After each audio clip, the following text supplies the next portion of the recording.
Good morning, everyone. My name is Clinton Monchuk, and I'm the Executive Director of Farm and Food Care Saskatchewan. I'm also a farmer from Lanigan, Saskatchewan. With us today, we have Tiffany Martinka, and Tiffany's going to be talking a little bit about her farm. But before we get into that, I do want to put a big thank you out to all of you who are listening and taking part in the Meals from the Farm program. We're very privileged to have 6 different schools from across Saskatchewan take part in this, with a total of 1,800 students and teachers and supporting staff. So it's just an absolute excellent opportunity for us to talk a little bit more about your food and how it's grown and have some interaction with you so you can ask questions about how some of your food is being grown. So we do want to put a thank you out to our major sponsors, which are the Saskatchewan Egg Producers and Chicken Farmers of Saskatchewan. And we're going to get right into things. And I'm going to have Tiffany introduce herself, and then we're going to see a virtual tour of her chicken barn. Tiffany, how are you doing? Good. I'm so happy to be here with you guys today. I really hope you guys enjoy the presentation. I share a little bit more about myself in the video, but I just wanted to let you know that I am here to answer the questions after the video. So I look forward to chatting after that. Awesome. We can play the video now. Hello everyone, I'm so happy to be here with you today. My name's Tiffany Martinka. I'm a Canadian chicken farmer from Saskatchewan. This here is our chicken farm. We farm alongside family. There are 2 different families that are involved in operating our chicken farm. We are all family owned and operated here. So today I'm going to give you a virtual tour. I wish I could be there with you in person, but this is the next best thing. And this way I will be able to take you guys right into the barns to see the chickens. So to tell you a little bit more about our industry, our farm is one of 68 chicken farms in all of Saskatchewan and one of about 2,800 in all of Canada. These are called broiler barns. So broiler means that these chickens are raised only for meat. There are also chicken farms in Canada that the chicken's job is only to lay eggs, but that's not here. These barns are only for meat. There's never a single egg laid in our barn.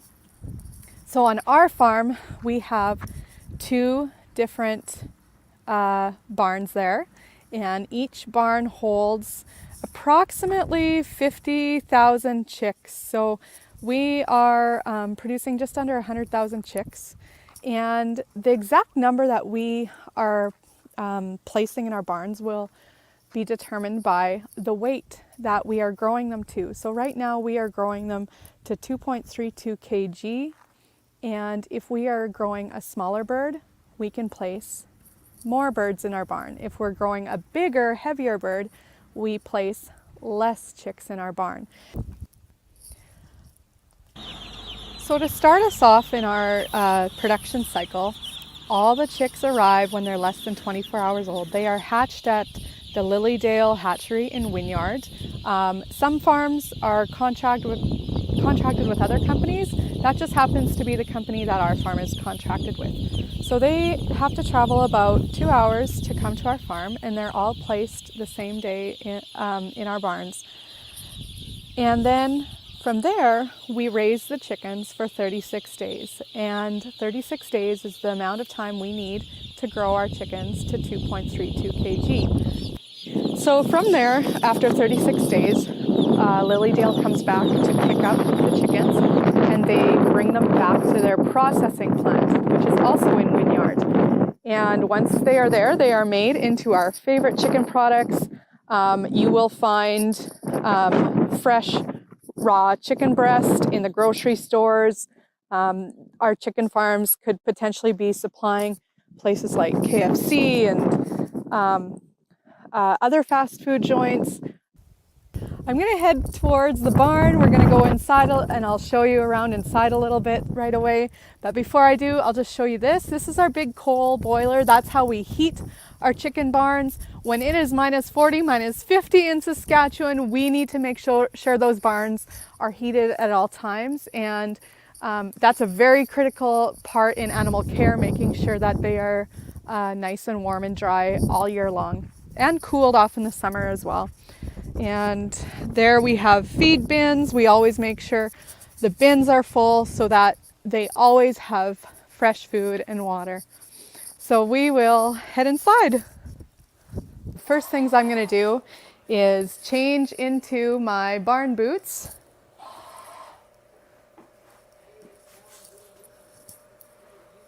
This is part of the on-farm food safety protocols.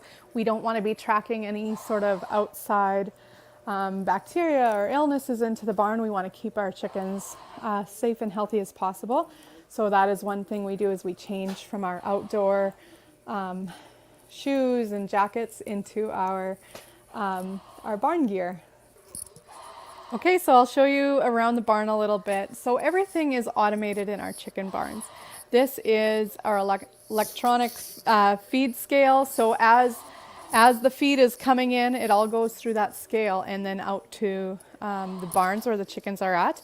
So because everything is being weighed, we know exactly how much the chickens are eating. And we also work with a feed nutritionist for our chickens. So we're ensuring that they are getting the exact minerals, the exact vitamins, the exact protein, energy content that they need to grow efficiently. So there are no hormones or no steroids ever given to our chickens. It's all because of feed efficiency, which is really an amazing thing that we are able to do with our chicken barns. So we'll head back here, and this is the chart where everything is tracked. So although everything is electronic, we then take note and write it down on the tracking sheet. So the exact amount they're eating every day, the amount of water they're drinking every day, their weight every day is tracked right here. So here we can see we are on day 16 of a 36-day cycle. And I will show you the chickens in that barn shortly. But just to give you an idea, they are now at 617 grams. This is the computer system where we plug in the exact temperature we want the barns at. So right now they are at 27 degrees. When the chicks first arrive, these barns are heated to plus 35 degrees Celsius. So then as they grow, we can drop the temperature in the barn, but it needs to be very warm when they first arrive. So this system is actually connected to my husband's phone. My husband manages the barns alongside an uncle, and my husband can check the barns at any time on his phone. So if we have to head to town for any reason, if he can't be right here, he can look up on his phone and make sure that there's no issues. This system will also send alerts to his phone. So sometimes at 3 in the morning, the barn is calling his phone saying that there might be a problem that he has to come check on, because we have to ensure that the chickens are safe and healthy and thriving. So now we'll head into the barns. We'll take a look. Remember, the chicks are 16 days old now, and they are grown till 36 days old.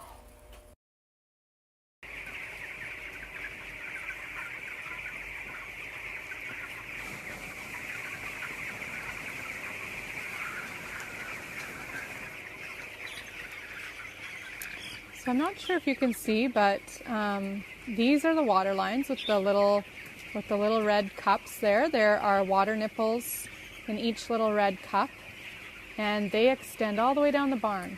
And there are 5 water lines, and then we have the feed pans right here. So there are also lines of feed pans, and we have 4 lines of feed pans. So they extend all the way down the barn, and these are all automated. So feed is automatically filling these feed pans all the time.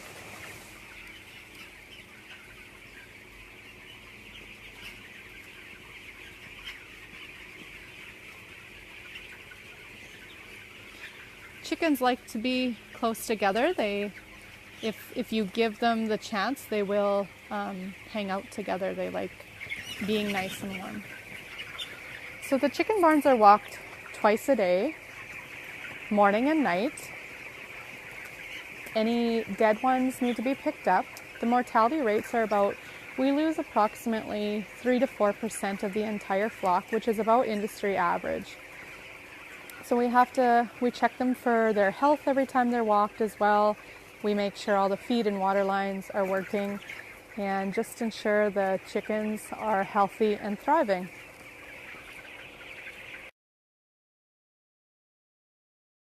We also have great big fans on either end of the barn that circulate air in and out very quickly. And in the summertime, in the hot days, we have to keep the birds cool. Otherwise, they can die if it gets too hot in the barn. So we also have misters that need to keep the chickens cool. So keeping the temperature just right for them is such a critical part of raising chickens. Thank you guys so much for coming along with me today. We actually had the feed truck show up while I was presenting. Next time you buy fresh chicken breasts in the grocery store, or you go for KFC, or you have your favorite wings, think of us and our farm and where your chicken's coming from. And one thing that I ask of you guys is, if you ever have questions about where any of your food is produced, reach out and ask a farmer.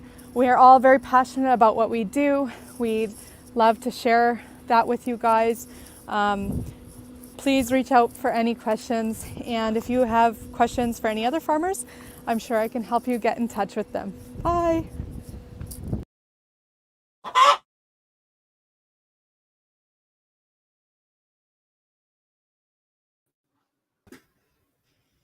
Excellent. That was an excellent overview of your farm, and just how chickens are raised. So I'm going to ask that if anybody has any questions, feel free to just post them in the question section or the comment section, and we'll get to them as we go. And remember, there's no silly question. This is all about learning, so feel free to ask away. Last we checked, we had about 250 people who are watching right now. So we definitely welcome your comments and questions. So I do want to go into a little bit some of the questions that sometimes I get asked. So you made the distinction between the different types of chicken farms. So yours are raised for broiler meat, and I actually have a chicken farm, but our birds are raised for eggs. So they lay eggs, and we collect them every day. On your farm, with respect to the just some of the different grains and stuff that you make, because you also have a grain farm, do you feed some of the grain that you produce on your own farm to your own chickens? Yeah, actually, in Saskatchewan here, we also have a grain farm alongside our chicken farm. So approximately 30% of what we feed our chickens is coming right from our own farm. So that's really nice to be able to feed our chickens what we're growing here. And I want to give a shout out to Mrs. Hoffman's class. I see Cudworth School. Hi. Nice to have you guys here. So let me know if you have any questions. We were just talking about the Cudworth School and the baseball team. Yes, Cudworth. I was just talking about you guys. So you indicated that roughly 30% comes from your own grain that you grow. What are some of the other things that you would put into your feed to actually grow the chickens? Yeah, for sure. So either wheat or barley is coming from our own farm to feed the chickens. And then remember at the end of the video, I said the feed truck showed up. So the feed truck will be bringing a crumble, a supplement for our chickens that will include canola meal, pea meal, minerals, vitamins, like anything that chicken will need to be the healthiest possible. I know my father-in-law who farmed before us, he always said our chickens probably eat better than we do because they are eating exactly what their body needs to grow. So one of the questions, and again, I think especially for the teachers who are listening right now, there's been talk on the news and whatnot of things like avian influenza that are happening. And we noticed that you were switching your boots when you went in, and there's a change that has to occur. Can you just explain a little bit how farmers kind of prevent those things from coming into your barn, and why you do those changes? Yeah, so it's just really important to when you have a big barn full of chickens like that, and any chickens really, you want to prevent bringing any sort of bacteria or illness into the barns. And before our chickens arrive, our barns are actually completely cleaned out, pressure washed, sprayed down, and then left for 2 weeks empty before we then put straw down and bring our new chicks in. So once they're in there, we want to be changing out of our boots and our clothes before we walk into the barn. And maybe you've heard of avian influenza. That's kind of that's the type of thing that we want to prevent from being brought in.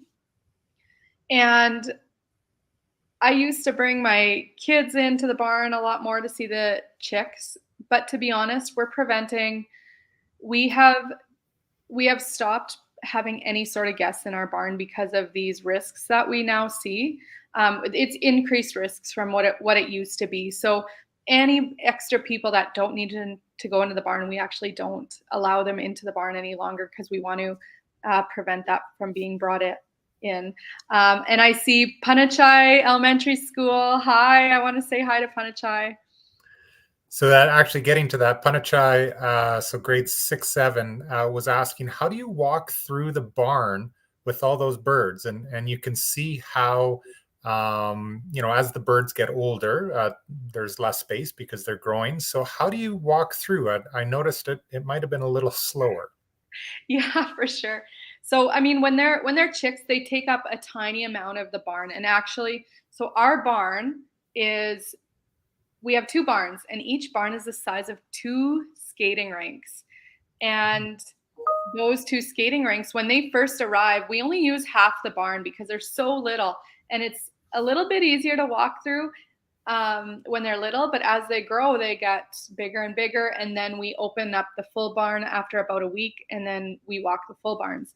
But yeah, you definitely have to walk slow, and you also walk slow because you don't want to disturb the birds. If they go like running into one another, they might get a scratch on their they might scratch each other or get an injury, and that shows up when they go to the processing plant. And those birds, if they have a scratch or an injury, they may not be able to be used for the end product of our favorite chicken product.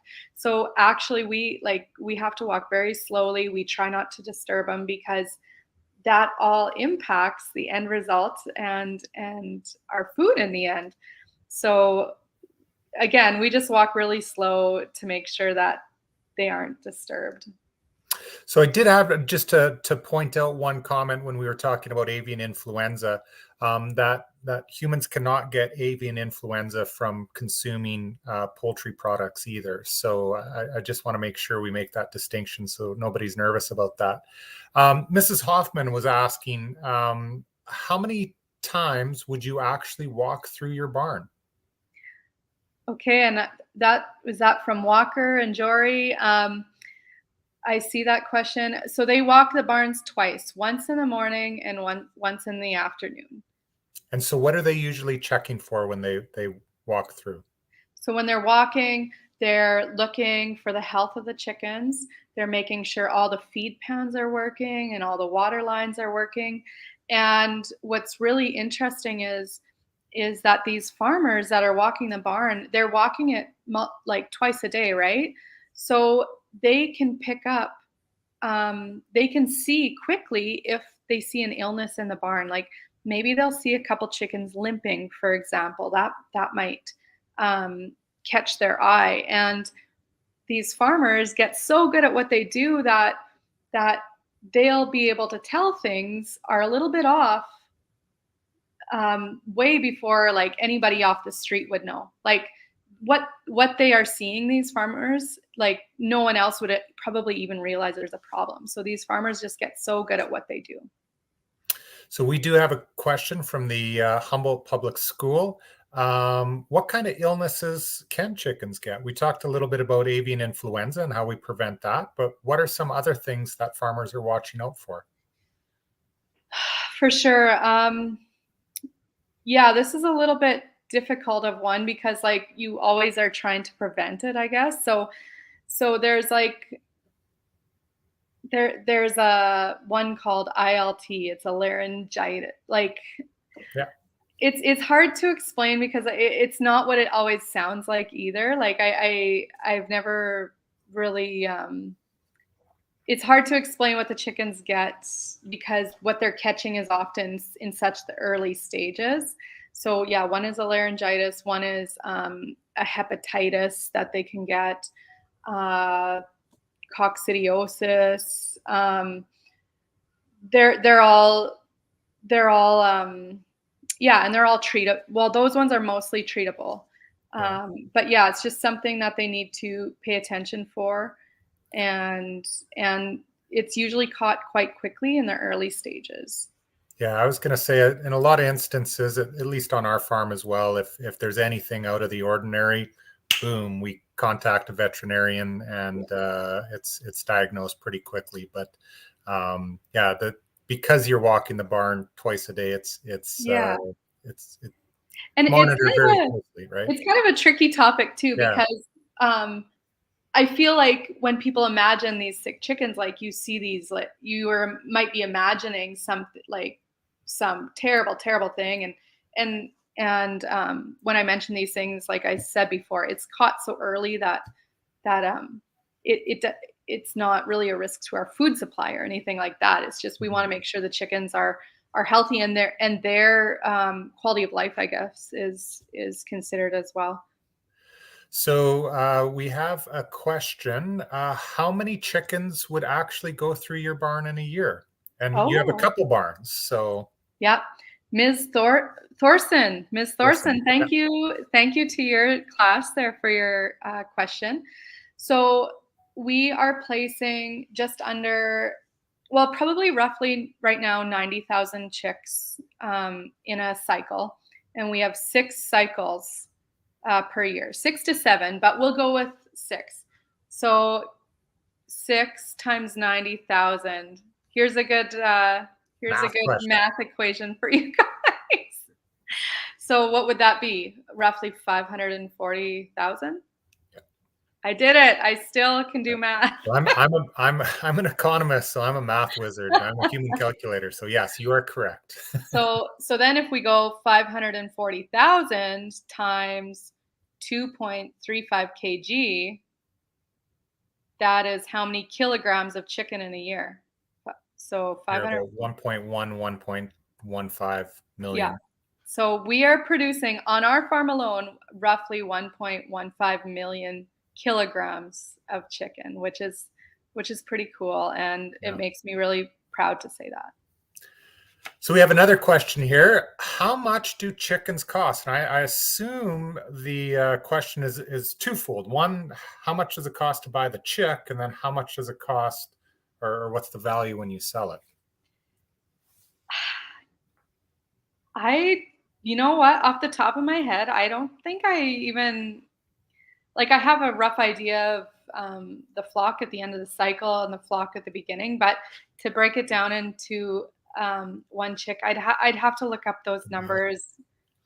It's like I know from back in my days when I did more numbers on it, it is a really tight margin industry. So we can maybe get back to you on that one.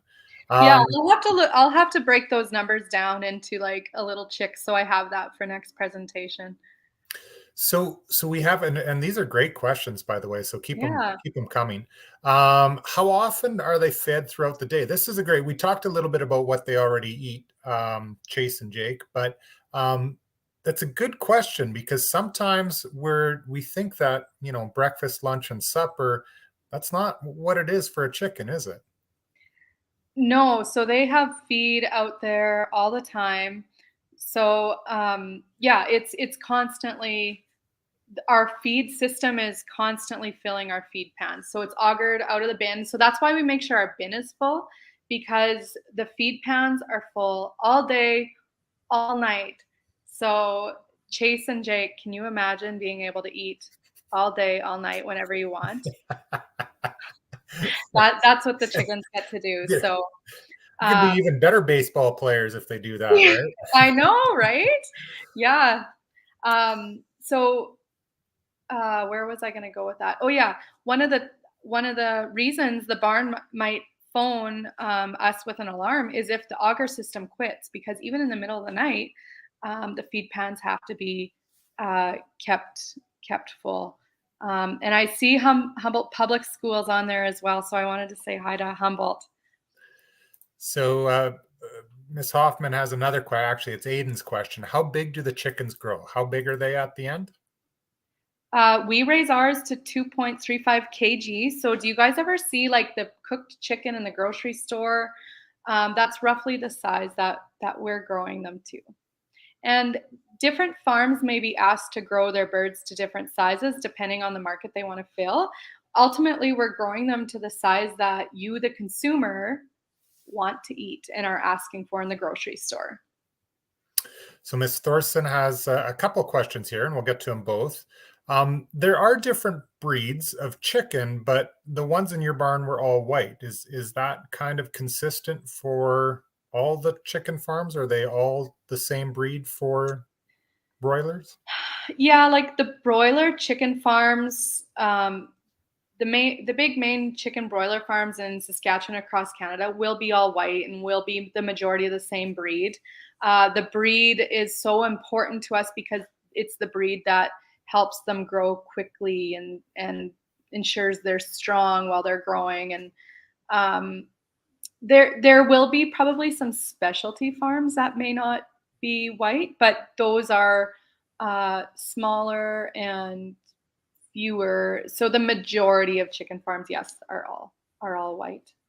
And I throw in there so on our egg farm we have white chickens and they lay white eggs. There are some farms that have brown chickens that lay brown eggs. So it kind of depends a little bit on that. Another great question, same class. Why did you want to become a chicken farmer? That's a really good question. So our farm actually was started by my father-in-law. So my husband's dad started our farm, and he he was passionate about farming, and he had a dairy farm, and then switched to chickens after dairy. And when my husband and I got married, and we were talking about what we wanted our future to look like, we saw a lot of opportunity in the chicken industry. It's such a great industry to belong to. We have some of the best people in our industry. Farmers are so caring. Um, they're very creative, and they're really good problem solvers, and they all work hard. And we just really wanted to belong to that industry. So that is why we had discussions with my father-in-law and our family, and we said we want to be part of this. So here we are in St. Benedict farming, and my father-in-law is now retired and he gets to travel. So maybe that will be us one day too afterwards. I actually ran into him randomly at the Calgary airport a couple months back. In an airport, yeah. So we're getting close to the end, and I think we have time for one more question. And this was a question from Jola asking, how often do you eat chicken for supper? Ooh, that's a good one. We eat chicken a lot, actually. I love cooking up a tray of chicken breasts at the beginning of the week, and then we have it during the week wherever we need maybe a chicken sandwich or chicken salad or stir fry. So I love just having chicken ready to go a lot of times. So I would say we probably eat it probably at least 3 or 4 times for supper in the week. And then we also eat a lot of beef as well. So beef and chicken is mainly what we have at our place. And then when I go out for supper to a restaurant, you know what? I usually order seafood because we eat chicken. We eat chicken all the time at home. So I order something else from the restaurant. Yeah, Unless actually, it's wings. Unless we're going out for wings. Those are good.